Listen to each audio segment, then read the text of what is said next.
Okay. Okay, if I could have everyone's attention. I apologize for those signing in. We're going to go ahead and get started in the interest of time so we can keep on our time schedule, or at least fairly close. So on behalf of Dr. Adrian, I want to thank you all for being here. Dr. Adrian is very sick. I talked to her yesterday morning and she could hardly talk to me. We were talking over the phone. She could hardly talk. So we told her to stay home, get healthy. And I think we've all been through that, or many of us have been through it at one point or another this winter season. So on her behalf, I want to make sure we thank you for being here. We hope that this is very informative and helpful in you understanding more about what we're doing with Guided Pathways, and allows us to get some feedback from you about your thoughts, concerns, questions, or anything that you might be wondering about related to Guided Pathways. So thanks again for being here. This is something we've been working on for a while. This is not something new, and something we're going to continue to work on, and we're building a plan and finalizing of what we're going to get done and accomplished over the next year and a half. That being said, I'm going to turn it over to Shelly, so go a little bit more detail, and then you'll hear from some of us that have been on the steering committee. Thank you. Good morning. Welcome. I'm sure you're all wondering, what the heck am I doing here? Why did I accept this meeting invite? I saw several nods, just if you're wondering. So what are we doing here today? You know, this meeting was really an outgrowth of the activity we did with the classified staff on Flex Day, where we talked about what types of information would you want, what can we do to engage you? And overwhelmingly, people said, we want updates as we go along. We want to find out what's going on and keep in touch with the steering committee, because steering committee folks don't always have time to share out. So that's what we're doing here today. We're sharing an update from that committee. So you will hear an update on the definition of guided pathways at Coastline and a description of how we understand it. You will hear about the stages of the student life cycle. That's this very cool planetary graphic here from Aaron. We'll talk about communication and engagement. We'll talk about next steps. And then we'll be inspired from Rob Johnstone, who's visiting from A2I2. I also want to introduce Allison over here. Give a wave. She is here from A2I2. So Dr. Adrian is sick, unfortunately, for her and for us. Rob Johnstone is stuck in, I think, Connecticut, snowed in. So he'll be presenting, excuse me, virtually. So if you see us fooling around with the technology, that's what's going on. We are all learning.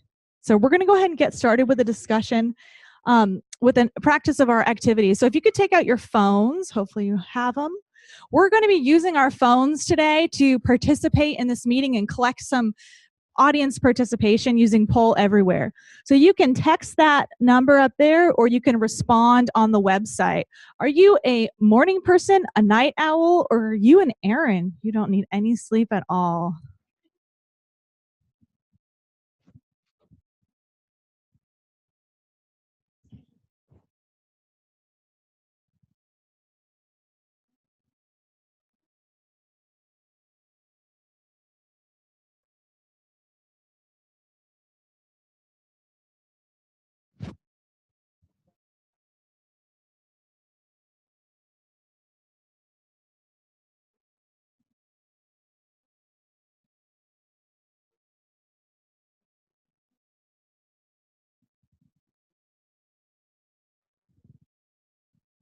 I'll tell you, the last group, the early group, we had mostly night owls. So go figure.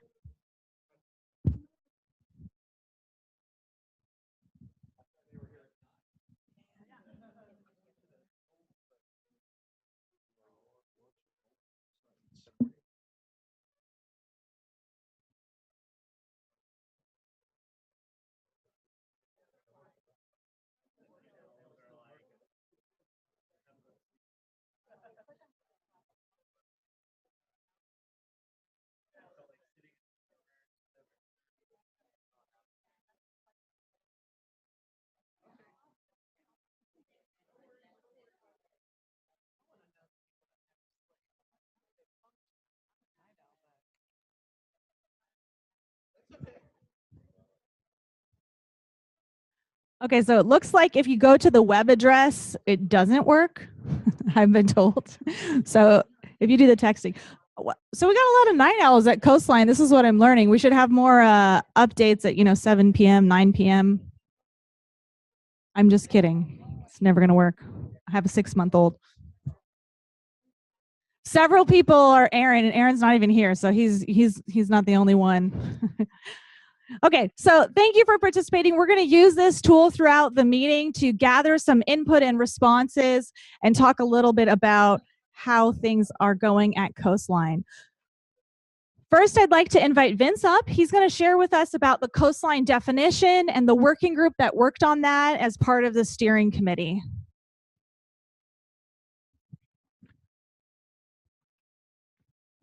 Okay, there's a few members that I know were here that helped on that subgroup or task force, whatever we want to call ourselves, myself. Who else was on it? I know Josh was, uh, Lisa. Okay, Stacy. Thank you. Earlier, we had some of our students that had participated. We had some of our classified staff. So we were tasked in talking about a definition for guided pathways. And a year ago, there was a steering committee that had created a definition of guided pathways, but it was very hard to understand. It was hard to remember, and most people couldn't recite it or tell us what it said if it wasn't stand in front of them on print. So we met and we really narrowed it down. And if they've been working on accreditation, you know, sometimes we break down the standards and say, okay, what are the key points in here? So we have our definition. Guided pathways is an equity-centered mindset and practice to facilitate student success. And one of the things we tried to do is make it so it's easy for people to remember and understand. And I see two main elements in our definition. Well, actually three. It's a pathway. So I think pathway helps from an imagery of helping you get from one point to another. But that equity-centered mindset, for us, it's a philosophy that we're going to focus on equity-centered mindset, meaning, and you're probably going to be hearing a lot of this, if you have a discussion and you start talking about decision-making, and in that decision-making, then you might have someone say, wait a minute, from an equity-centered mindset, who is disproportionately impacted? Who are we leaving out? Who is not being served as well as they should? Or are we doing good enough? And you remember Rob talked about that back in the fall, where he was talking about many of the colleges, and they decided we have these practices, but are we doing good enough for all of our students? So that's the first, a big piece of that. Then practice to facilitate student success. So it's all about helping students be successful. So for us, it's an easy path with the philosophy of making sure that we're doing this for everyone in the best way possible, and how are we going to help them be successful? Now, from the big picture, way up top, that's helpful.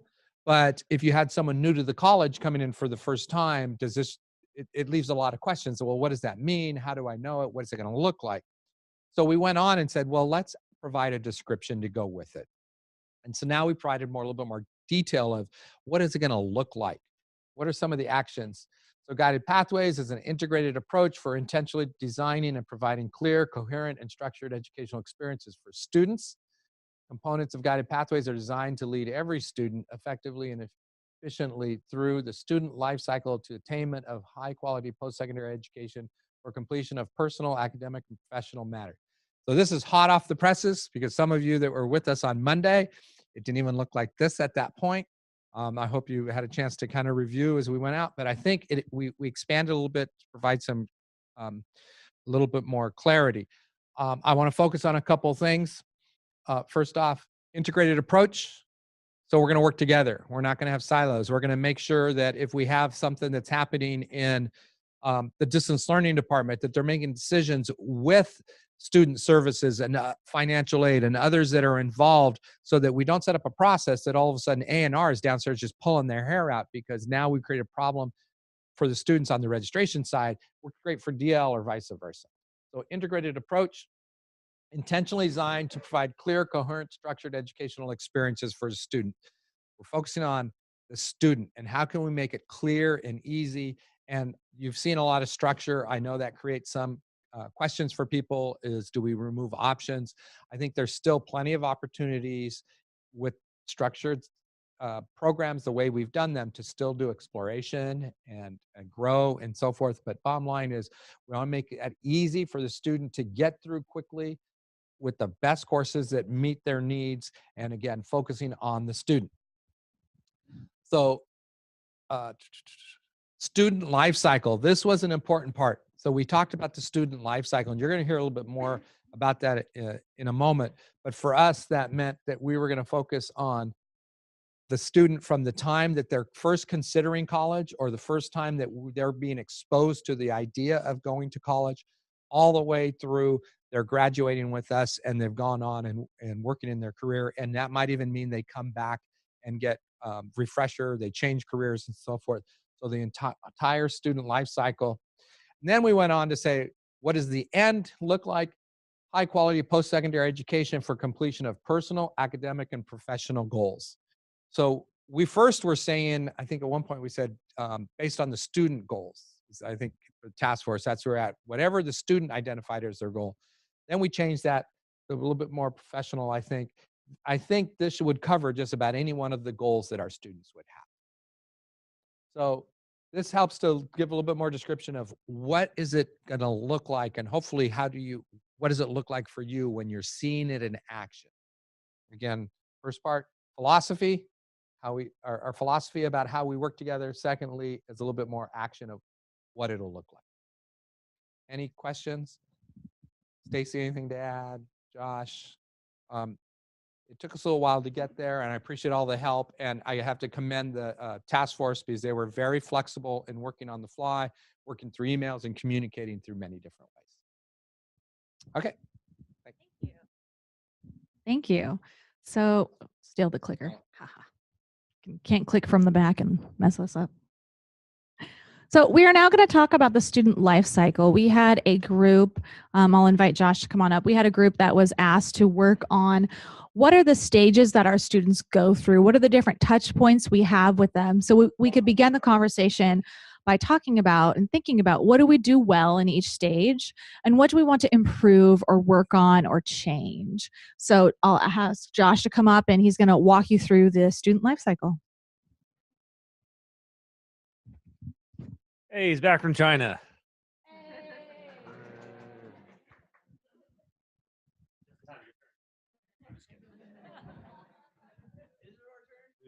So the biggest idea that we want to communicate today is, how did we come to this point, right? How did we come or land on the idea of using the student life cycle as our context to frame guided pathways, right? So several of us, several deans, as well as myself, Stephen Barnes, attended a workshop a couple weeks ago, and rather than attend all of the breakout sessions, we decided that we had the opportunity to actually get some work done.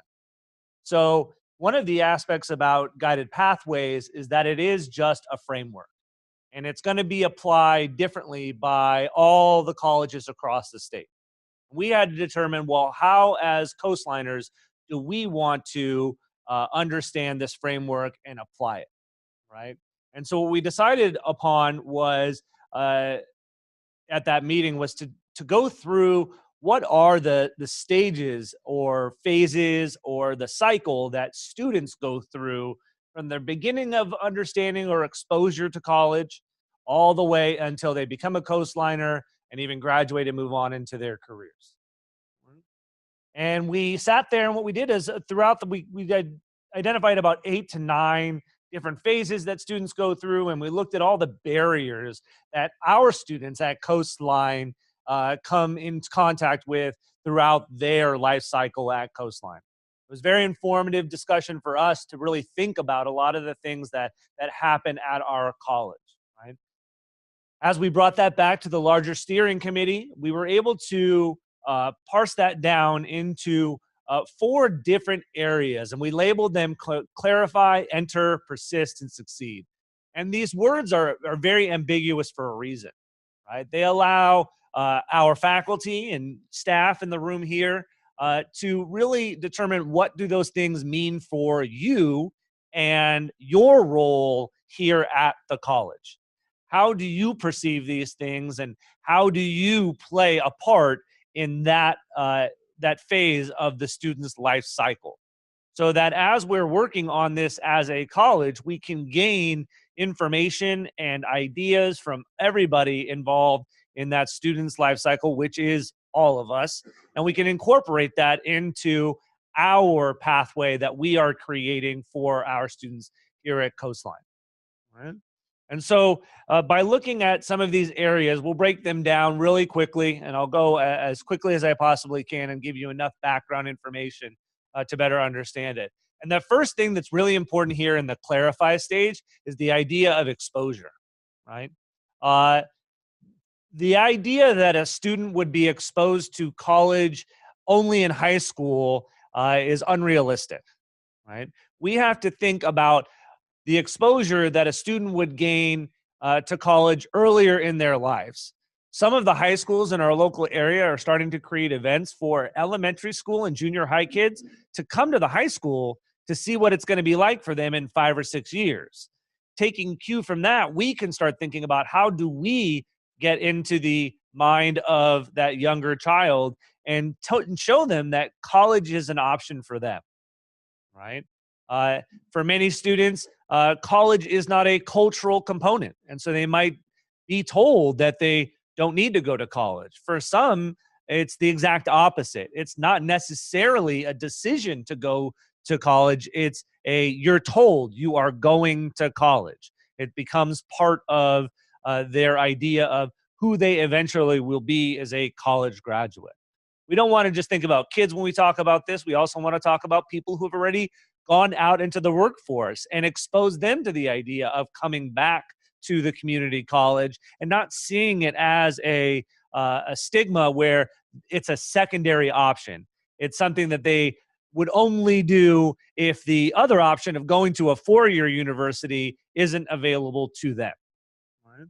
And so this idea of exposure becomes really important because it really is the basis for the understanding of what a student will go through on their path through college and hopefully Coastline, right? In addition to that, what we want to talk about is the idea of the consideration of Coastline and the exploration of Coastline. How do our students find us, right? How do we get out there and do the outreach necessary to show students that Coastline is a great option for them? And it gives them actually many options if they come to Coastline, deciding if they want to be full-time, part-time, online, face-to-face. We want to make sure that we create pathways, on-ramps and off-ramps for all of those students coming from those different areas.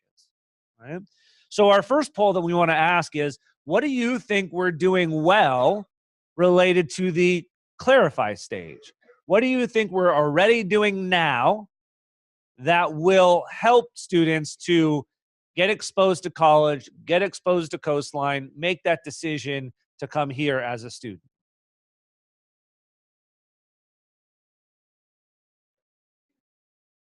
It's thinking.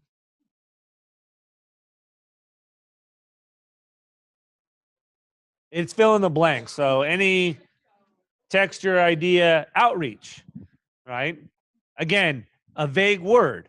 Outreach is done in a lot of different ways. We can outreach internally to our current students about things that they may not know about already. Advertising on the radio, high schools. And so this is where I think this is going to become pretty preview days. I think this is where this becomes interesting, is that a lot of you are already aware that we're doing many of these things. But people on the other side of the room may not be aware that these things are going on. Vince? Yeah. Right.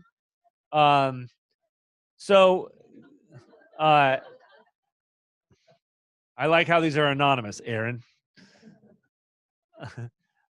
So when we think about how we are fairly siloed at Coastline, one of the things that we will look back to that definition that you saw a few moments ago as the criteria for evaluating all of the things that we're doing.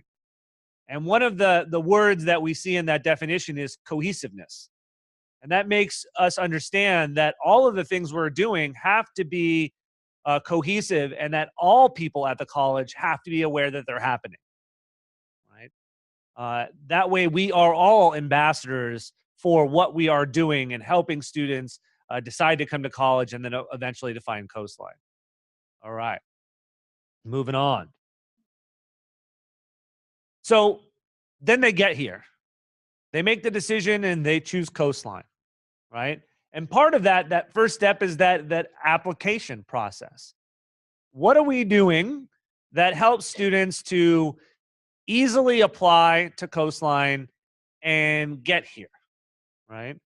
And if I said this in the last session, I've talked to several people about applying to Coastline, and I get different answers all the time about what you need to do and how you're supposed to do it, right? I actually went through the process with my wife about a week ago. She's going to come take a class here the second 8 weeks. And the only reason I went through with her is because she told me she didn't understand it, right? And so if somebody with a college degree already is going into the application and they don't understand what they're supposed to be doing or how they're supposed to be doing it, there might be some issues. One of the other aspects that we look at when we look at the definition is the idea of equity. Making sure that our application process is equitable, that people who perhaps don't necessarily have access to the online component of an application may not be able to get the information into the college or get information back from the college. And so we have to make sure that we're really thinking about that idea of equity across all areas of the pathways, right? Again, this would be the first barrier that a student might run into. And within a few minutes of having trouble of applying to the college, they may just say, oh, okay, I got to go do my shopping, something else, right? So, of course, that also incorporates the process of our orientations, as well as preparing to begin their coursework, knowing where to go. I see several faculty in the room, and I'm sure that many staff have probably fielded these questions. I get emails from somebody like Joan will send me an email, I think at the beginning of the semester. One of your students is here at Newport Beach. They'll be to Westminster in the half hour that it's probably, or hour that it's going to take them to get there in traffic at 6:30 at night because they didn't know where their class was specifically. And they went to Newport instead of Westminster, right? So these are some of the things that we'll start to really think about and incorporate into our understanding, right? So what do you think? We're going to do this a few times. What do you think we're doing well now that helps students enter Coastline seamlessly, right? If we go back and we use that definition is there, and that the description is there to help us create criteria for evaluating the things we're doing now and for evaluating the new processes that we want to implement in the future. Info centers, support for admissions. I love seeing the students downstairs. Right. Service representatives.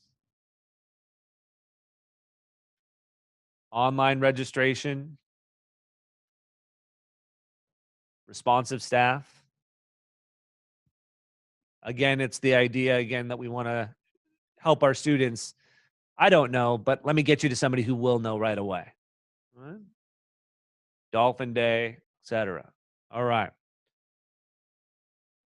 So moving on to the now students are here, they're taking classes. How do we keep them here? How do we get them to take more classes? How do we capitalize? And how do we turn students from a one class using Coastline for one class to being a Coastliner and completing here in some way, right? And so again, persistence is about the learning things. What are we doing inside the classroom to help students succeed, right? Part of that as well, and I said this in this last session, and I'll quote this to the day that I die. I went to Cal State Long Beach, and the president, Robert Maxson at the time, said, if the only education you're getting is in the classroom, you're not getting a complete education, right? And so we need to talk about how we're engaging students, not only in the classroom, but outside of the classroom as well, right? It's a big component of a student who feels like they belong somewhere will stay there. If they don't feel like they belong there, if they feel like they're only going there for a task to get there, they're gonna leave, right? If there isn't the the comfortable seat for them to stay at the restaurant, they're not gonna stay there and they're not gonna study, right? All right. So what are the things that we think we're doing well in helping students persist currently?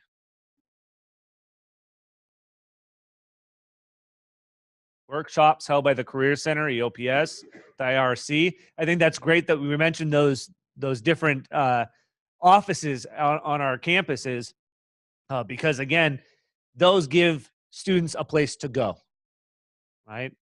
The Veteran Center downstairs is awesome for students because big comfy chairs, food, things that they want, a TV, all sorts of things that help students feel like they can hang around, right? Aaron? All right. Faculty check-in regular with students personally, making the campus warmer. I think we've done quite a bit of that with a lot of the renovations that we've done, especially in Westminster, creating more areas for students to sit, right? Obviously, Newport's got a 180-degree ocean view. That doesn't hurt, right? When you can see Catalina, right? All right. ASG, huge increase, right, over the last several years in seeing students involved, the movie nights, seeing things that students really want to do is awesome, right, for our campus. And we want to figure out how do we capitalize on that and how do we expand all of those things for everybody, right? Tutoring, institutionalizing our Student Success Center has been great, over 80 plus tutors. All right. Last thing is the success, right? Completing and advancing, right? So a lot of times we think about the student completing as graduating, but that's not necessarily the case, right? Taking that one class and coming to Coastline for that one class is success, right? One of the things that I think is fantastic that our librarian Elizabeth is doing is creating workshops and giving students a completion certificate when they finish that workshop. They feel like they've done something, and that helps to build the confidence in the student to feel like they can go and accomplish something else, right? So a student who came here only for one class may have only thought they could only complete one class. Now that they've done other things, they feel like they can complete more. And part of the task that we will need to accomplish is not only to help students succeed, but also to communicate how our students have succeeded to the state, right? Funding models are starting to circle around completion. Being able to attract students to Coastline is being able to show other potential students that you too can complete here and that we actually have had students complete. So it's not just about completing students, it's about telling the story of how our students have completed as well, right? And then helping them get to the places they want to go, whether it's another college, somewhere in the workforce, somewhere in their personal lives.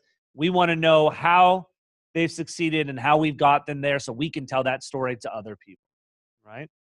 So ultimately, what do you think we're doing well? In helping students succeed. I know this seems kind of redundant, but we're actually taking this information out of this dialogue to inform the steering committee that's working on guided pathways. So your information here, other than Aaron, is helping us to get where we want to go.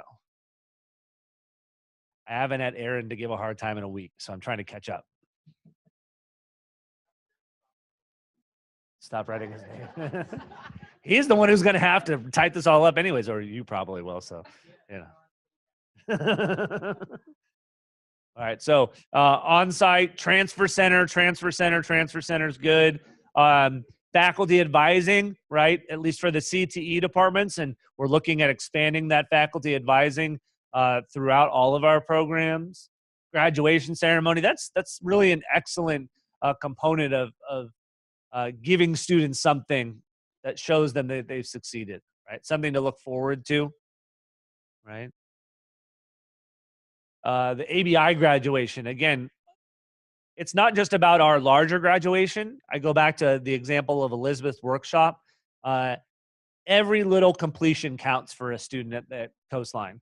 Anything that they finish is really an important part of their life, because it gives them, again, the confidence to feel like they can go do something else.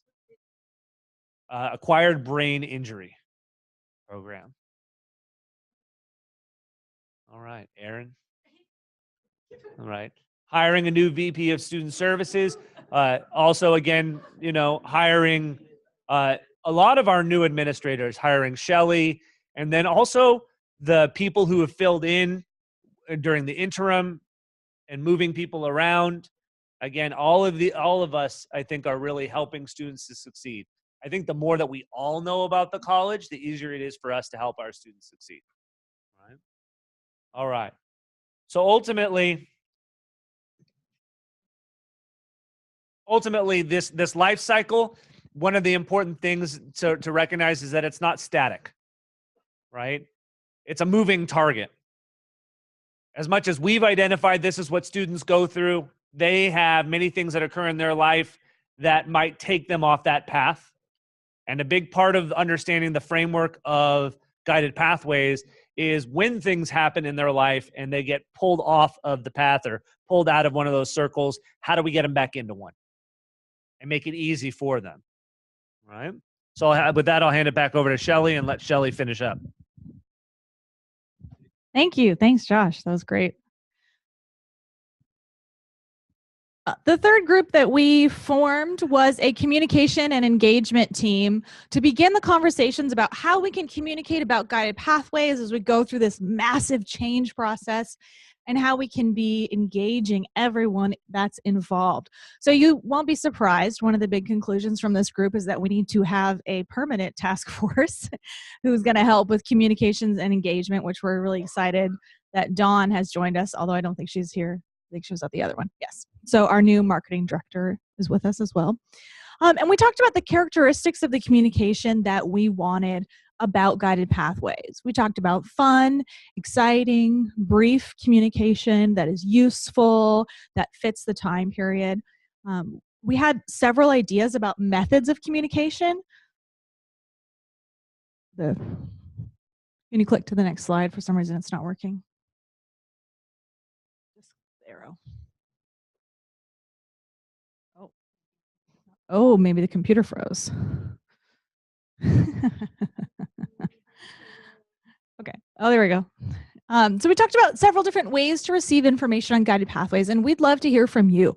What method do you prefer to hear communication about guided pathways? So a weekly newsletter sent to my email with sort of the updates on everything that's going on. Don't send it to me. I want to visit SharePoint or some other repository whenever I want the info. Via social media, Instagram, Facebook, Twitter, videos posted on the YouTube account, college-wide emails when minutes are available, and then opportunities like this, in-person meetings where we share updates. So I'll just give you a moment to respond.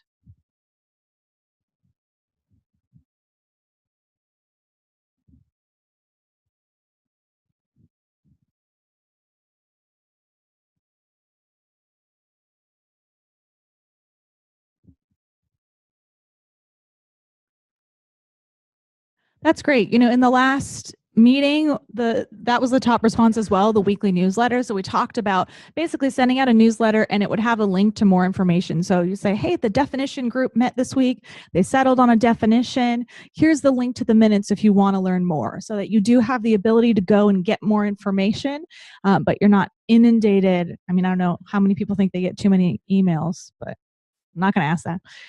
And then in-person meetings as well. That's one of the things we thought would be really effective. And then doing some fun things like we did the video that Aaron and Vince starred in at the Flex Day meeting about guided pathways, that type of stuff. We can go to the next slide, please, Dorothy. So one of the ideas that we had, I'm not sure why these responses didn't clear. I think this is from the last meeting.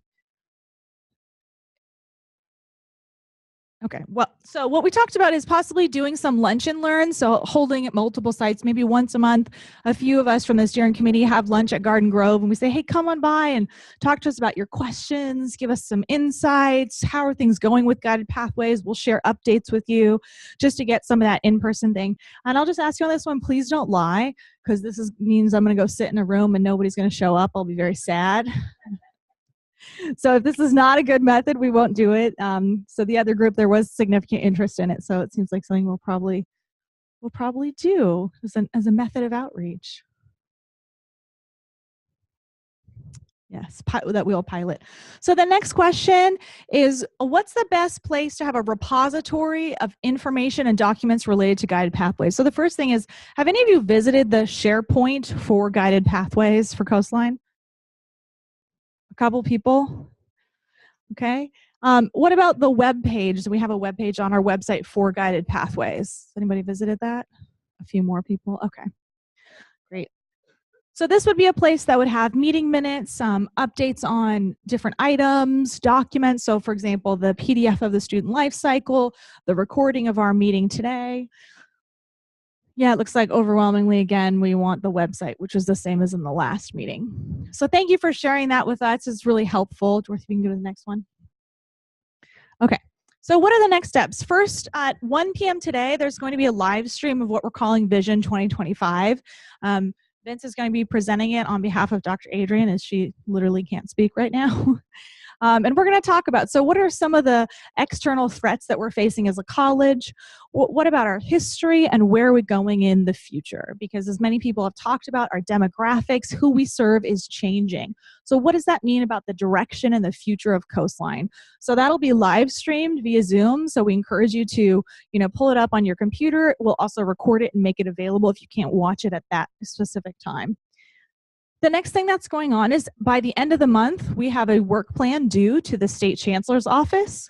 So this is a document where we say, okay, between now and summer of 2019, what are we going to do? There's 14 different areas where we indicate, hey, we're interested in a specific project or idea, such as, hey, we want to work on new orientation, or we want to work on our institutional student learning outcomes. Whatever the things are we're going to work on, we identify those. And we also, of course, put together a budget and say how we want to spend our money, because the work plan is what really drives the rest of the activities over the next 18 months. In order to fill out the work plan, we made a group for each planet, each phase in the student life cycle, and we're meeting later this week. Those groups met and identified, okay, what are the 3 or 4 top things, priorities we want to do over the next year and a half?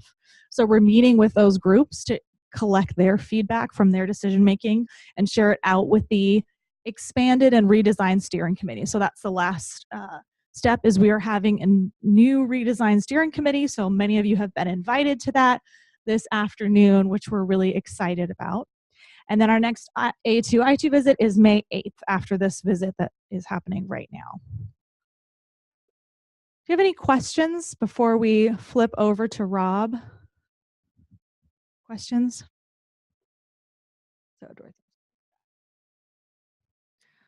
Okay, so what's going to happen next is Rob is going to inspire us. He's going to present from, the snowy Connecticut mountains. I don't know if there's mountains there. I have no idea. And he's going to share with us what have some other schools been doing that have things that have been effective in other places. What can we steal? How can we get inspired about what this movement actually looks like, and what tasks and things we may be involved in?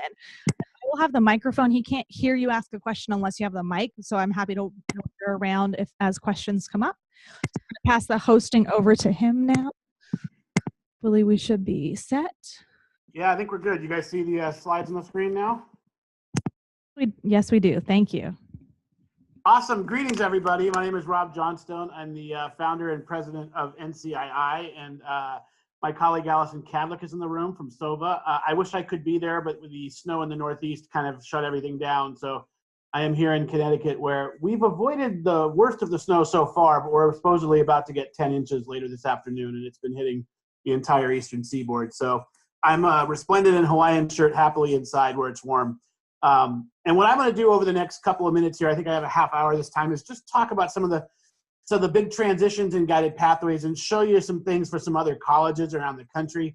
Allison and I have had the good fortune to work on most of the national guided pathways projects over the last 6 or 7 years, since this all started with Completion by Design back in 2011 with Allison and I working with a couple other organizations, CCRC and Jobs for the Future, as well as Allison's organization, Public Agenda, now SOVA, and mine, RP group at the time, and then now NCII, on the early stages of guided pathways reform in North Carolina and Ohio and Florida.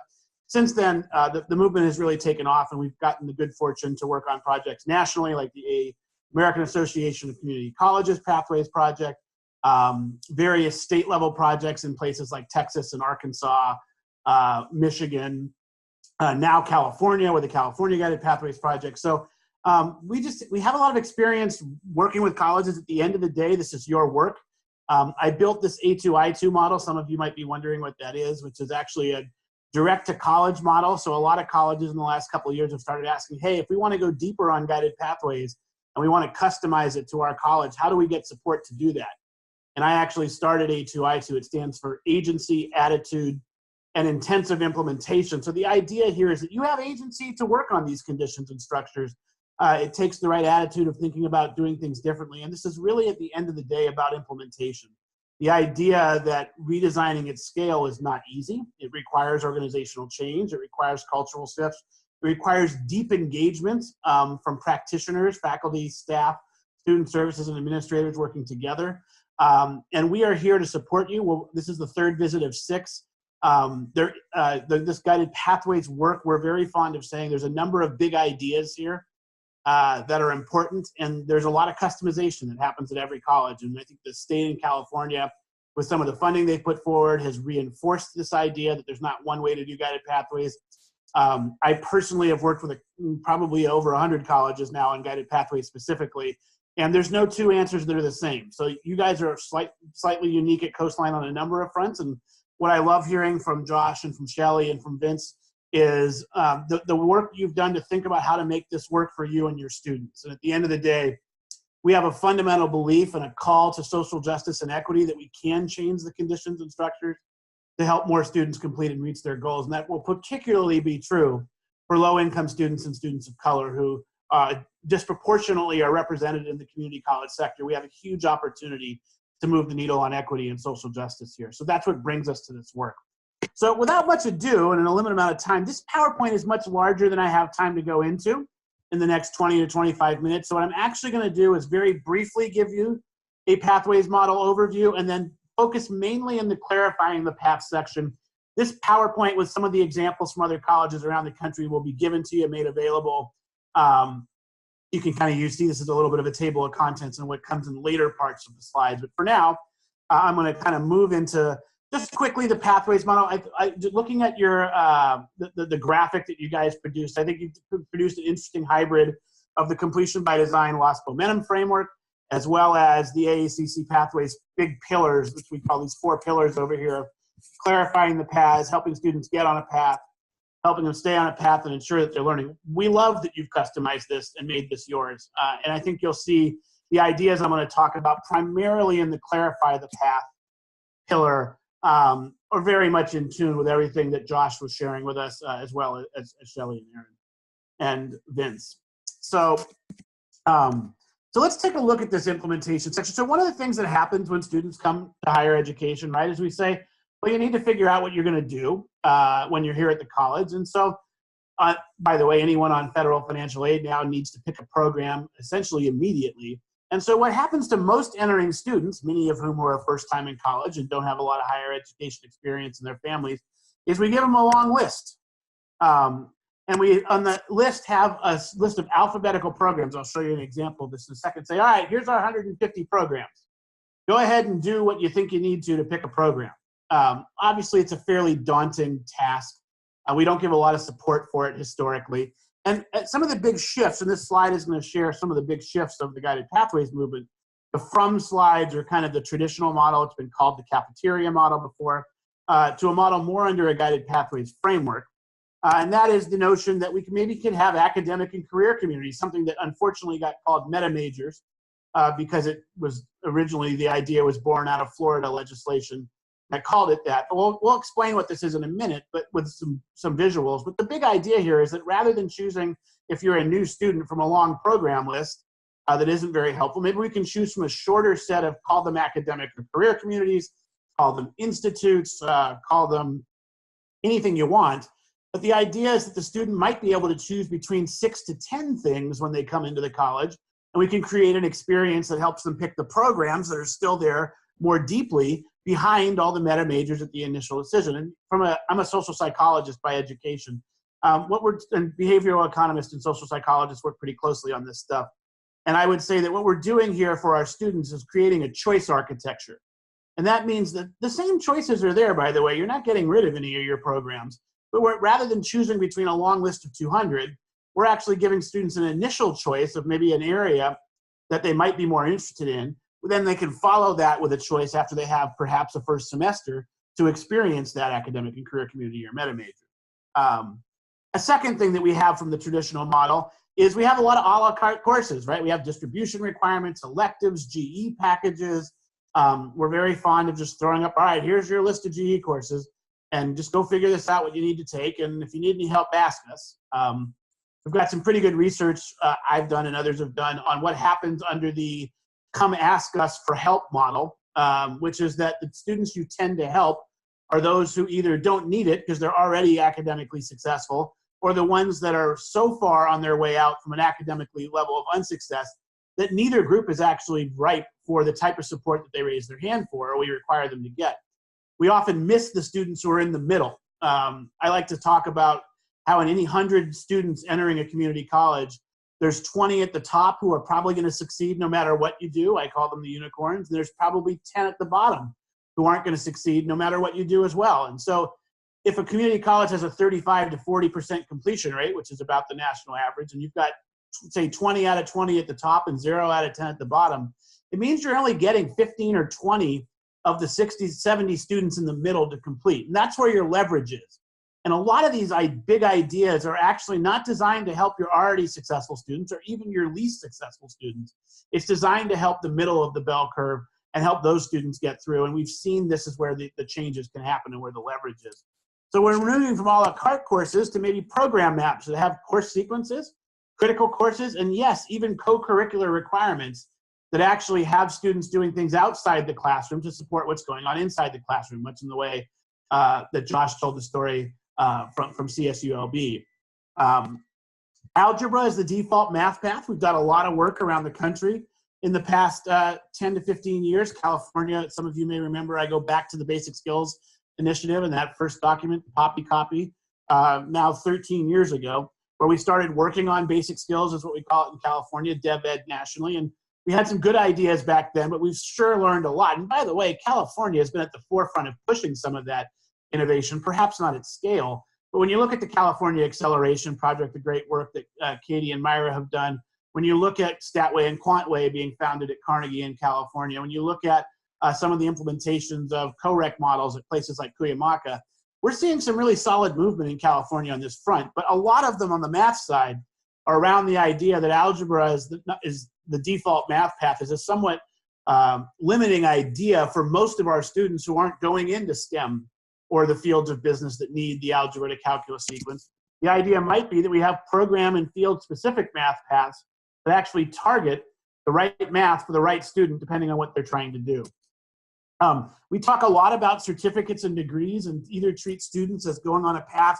All right, this is a student on a certificate path, or this is a student on a degree path. And maybe a more evolved way to think about this is to think about degree pathways that have embedded certificates and certifications.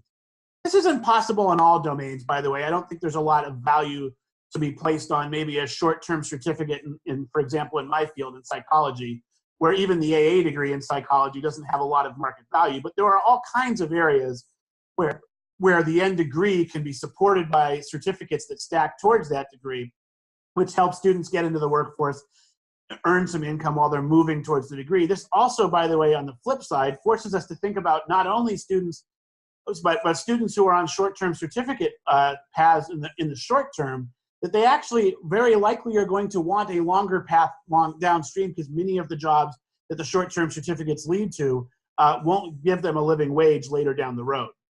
And then finally, we have connections to career and transfer that are fairly unclear, right? We don't usually talk about careers that much. You probably have a great career services department.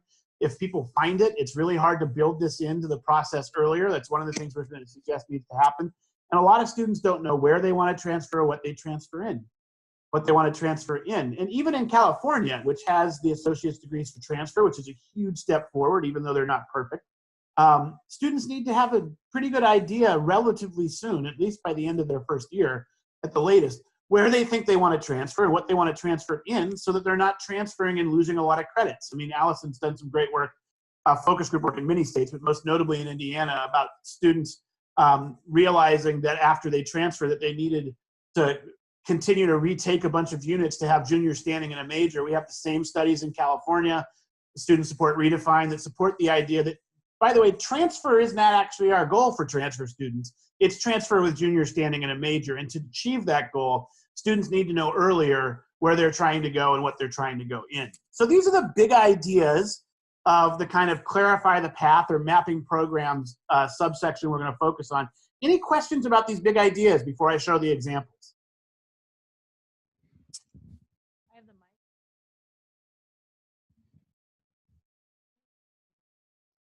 mic. I think we're None, because there are none. I could be hearing none because I fell off the audio 15 minutes ago and no one let me know.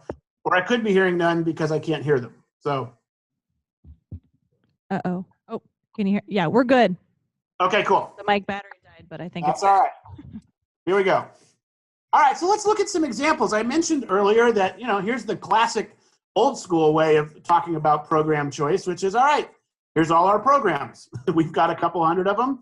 We put them in a long alphabetical list, and there's not a single person in the room there, I'm guessing, who looks at this list and thinks it would be particularly useful to an incoming student, especially a first-time college student and their family, to figure out what are all these programs. By the way, I calculated it. If you took 10 minutes to look at each program on a list like this, it would take something like 30 hours to read all of them, right? So this is not exactly a very helpful piece of document or a website for figuring out what a student might want to do. By the way, it's actually not intended for that purpose, although I do love this up here. You can't read this. We make it easier for you to explore the programs we offer, right? Now, this actually is a place that has an area of interest. This particular list isn't very helpful to know about those areas of interest. We would suggest meeting with it. But no one looks at this and immediately sees what to do. Now, when I start showing you the redesigned websites you're going to see in a second, there's going to be a part of you that wants to think this is about website redesign. I will tell you it is absolutely only about 3 or 4 or 5% about website design and 95% about process engineering, changing structures and cultures. I mean, there's not a lot of colleges I know that love their website, but I feel very much for the webmasters at these colleges whose job apparently it is to fix all the chaos that exists in business processes at the campus and magically transform that into a website that makes sense, which would require them to use magic because it doesn't actually work that way when you do web design. There's chaos in the processes. The website's not going to fix them. So although what's coming after this looks great, it looks great because these colleges have redesigned the processes and structures that the web is then able to portray. So here's Indian River State College down in Florida, one of our AECC Pathways colleges. This is an Aspen Prize finalist with distinction, someone who's done very well on a number of fronts. They're on a 15-year journey of improvement. And so you can see that there's a pretty big difference between coming to the college as a new student and seeing this versus seeing this. And so here you see a number of big meta major areas. This is Florida, so they do call them meta majors. And you see there's 8 here that you can't probably read this in the room. They're arts, humanities, communication and design, business, education, health sciences, industry, manufacturing and construction, public safety, STEM, and social behavioral science and human services. You'll see other examples, by the way, that have 6 or 7 or 10. Actually, that whole process of establishing a meta major is something that the college will do. And so this is just an easier way for students to see what they might want to do. And so if you, let's say, for example, choose STEM, by the way, all of these programs are still now behind this initial step. So you see the programs that they have in Indian River and STEM. You see some AA programs. You see some AS programs. You also see, by the way, they have a couple of Bachelor of Science programs. Florida has the baccalaureate. A little longer than California, who's just started this, has had, especially for colleges like Indian River, which is on the Space Coast, about 90 minutes from the nearest 4-year state college. So they have a couple of Bachelor of Science degrees. But if you click on any one of these, here's computer information technology, you start seeing that there are some guided pathways for full-time students and also guided pathways for part-time students. I don't have time to go into my part-time student rant here, which basically the summary of which is that we need to try to encourage many more students to be able to go full-time through financial stability and a value proposition that's shifted. But if students truly can only go part-time, they need pathways even more than full-time students do. Because if you only can take 2 courses a semester, it's going to be really hard to get to where you want to go if one of those 2 courses you take every time doesn't count. And so that's a big deal for part-time students. But we're going to focus briefly on the full-time student pathway. And so if you click on IT and cybersecurity, very popular program these days, you'll see that here it's the meta major is STEM, and it's got the program. And here's your pathway. Here's your recommended default pathway for the first semester, second semester. Note that there's a summer semester built in. IRSC has made the decision that this particular degree is going to have 74 hours, which is a lot more than most. But if you're going to do that in 2 years, they're going to tell students ahead of time, guess what? You're going to be here taking full-time courses over the summer. There's no other way to do this in a full-time way and get done in 2 years. So it's got the pathway for the 2 years. Then if you click in a different place, you can use Career Coach and find out, excuse me, exactly what people make in these jobs and how many people there are employed in the area. And so you can see this process gives you a lot more information than something that would start here and just list the program's requirements. And so here we have a lot more support to students. Another example, our friends at St. Petersburg College. This is also down in Florida in the Tampa Bay area. One of our AACC Pathways colleges as well. They've got, I think there are a total of 10 kind of focus areas. They call them career and academic communities. And you can see here a brief description of the careers in each area. And by the way, note one thing here is they're not distinguishing between classically pre-transfer programs and classic direct-to-workforce, or what we would call CTE programs. They're all on the same wheel. There's not a separate wheel for CTE programs than there is for transfer. This is because they're trying to break down the barriers that we've artificially inserted, that students are either focused on workforce and careers or they're focused on transfer. All your transfer students are eventually going to have a career. Most of them aren't going to be in academia. So I love the way that you can see kind of both sides of the house here, if you will, together. And in some of, if you click through in some of these, you'll see that there are jobs that are more direct entry to workforce, some certificate, some 2-year terminal degrees, and then there's all the way up to bachelor's that lead to master's and doctorate degrees in here as well. We've got some earnings data over here, which is great. Here's their technology degrees and programs.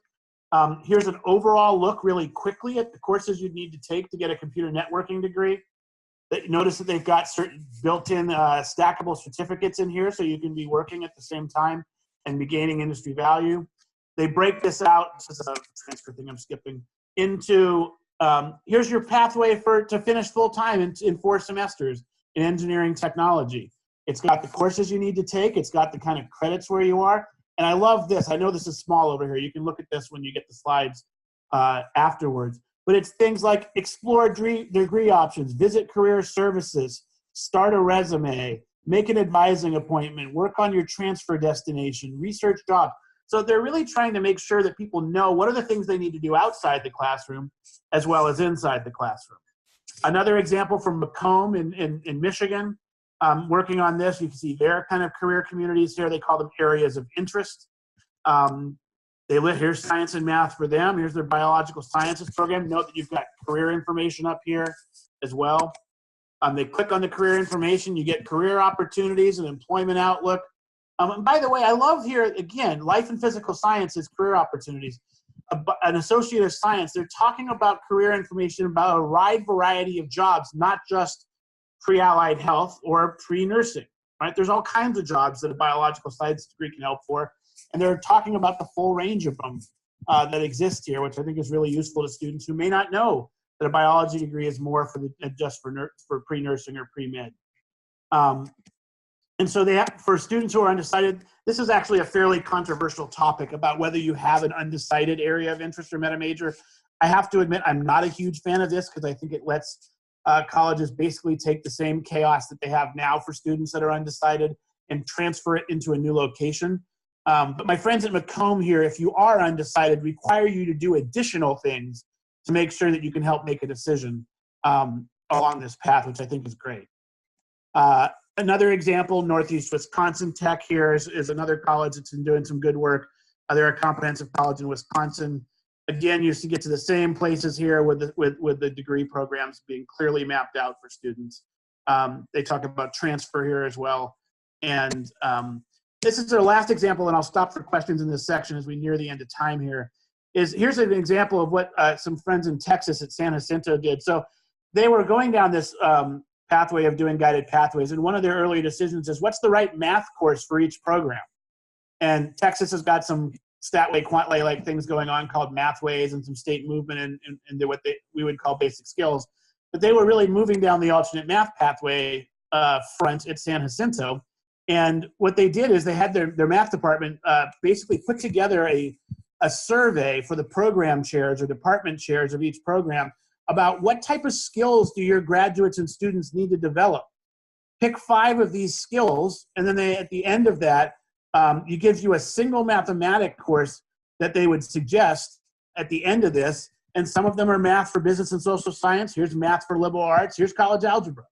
Note that college algebra is not the most common one. In fact, it's going to be far more common that one of the other maths is going to be more applicable to a program, which brings up the point you can't really do alternate math pathways without doing guided pathways as well, because you need to know what program a student's in to do this. And so I thought what San Jacinto did here was very interesting. Let me pause there. I don't know if we're going to have time to go much farther here, but let people ask questions or share observations or comments about what you have under the kind of clarify the path slides here of some examples from other colleges. Thank you. Questions, comments, ideas? Okay.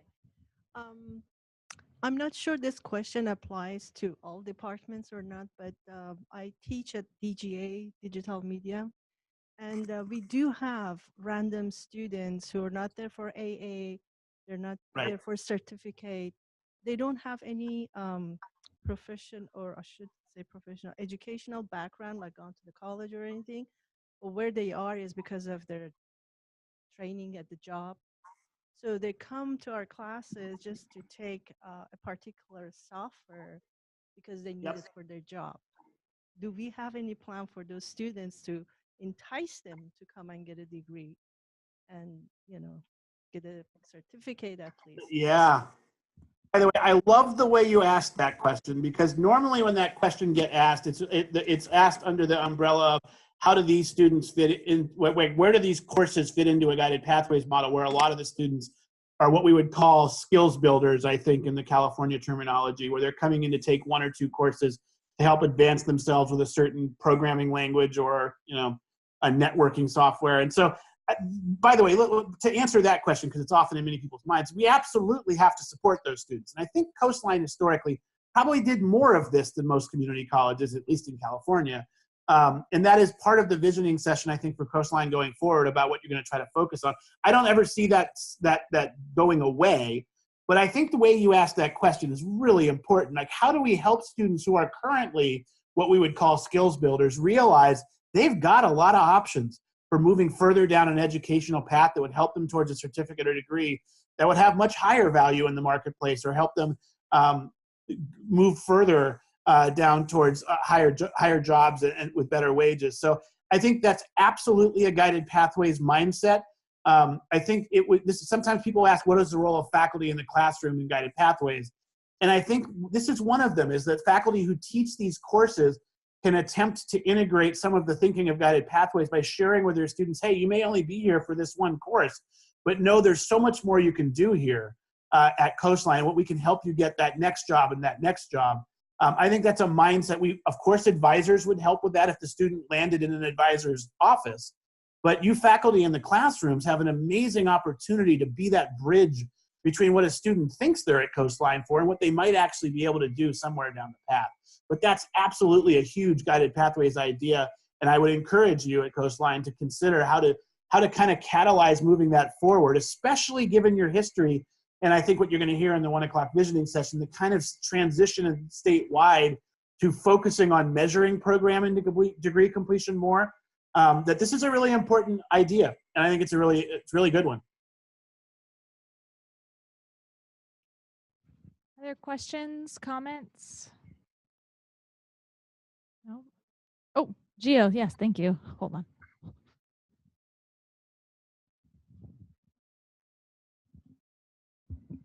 Hi.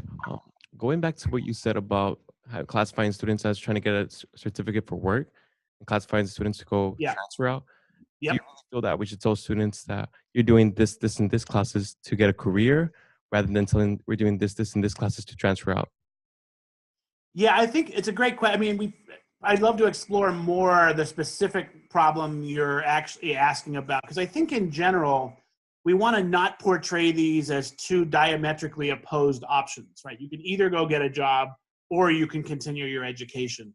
I think in practice, we do tend to see students are either, when they come in, have the mindset of, I want to transfer, get a bachelor's degree. By the way, that number nationally of new students to higher education who want to get a bachelor's degree hovers between 80 and 85%. So they're aspirationally, most students think they want to get a bachelor's degree. Now, some of them recognize they can't do it right now because they need to get a job first and have some wages coming in to go downstream. So I think what's the most important thing is the student knows why they're at their college and what their kind of immediate goal is, and maybe their long-term goal. If their immediate goal is a certificate to get a certain, let's even use IT, get a certain IT certificate that we want to use in the previous example, try to get them a long-term goal of getting past that first certificate to maybe a degree in IT. It really depends on the situation, but the bottom line is you want every student to know why they're here and what they're working towards and what they need to do to get there. And so I do think that there is a little bit of a fork in the road for most students. Are they going to directly enter the workforce, or are they going to, for example, go full-time and transfer to a classic four-year school? There are certainly hybrids of that where you have students already working, trying to finish a bachelor's degree. You have students who are going to go into the workforce in a certificate program and continue a bachelor's degree, either part-time or online, or an AA degree. So there are many permutations here, but I do think the more we can separate, the more we can stop the separation of this is either about career or transfer, the better. And the more the student knows why they're here and what they're working towards, the easier it's going to be for them to focus on their what they're doing and that goal. And easier it's going to be for us to help them get there. Thank you. Thank you, Rob. I really appreciate that. So I just wanted to, as we wrap up here, say a quick thank you to Gio. I don't know if you all know Gio. That's the person who just stood up and asked a question. Gio is a student here at Coastline. And a big thank you. I forgot in the last meeting, we also had Asha was in our last meeting as a student representative. So we really need more and more student participation and student voice as we do this. So I just want to make sure we are very appreciative of the folks who are able to come out. So thank you. Oh, we've stopped sharing the screen. So thank you so much for your participation here today. As a reminder, please log on and watch that 1 p.m. meeting. If you can't watch it at that time, it will be recorded and posted and shared so that you can watch it later. So the steering committee, we will meet back in here at 1 p.m. Everyone else, please have a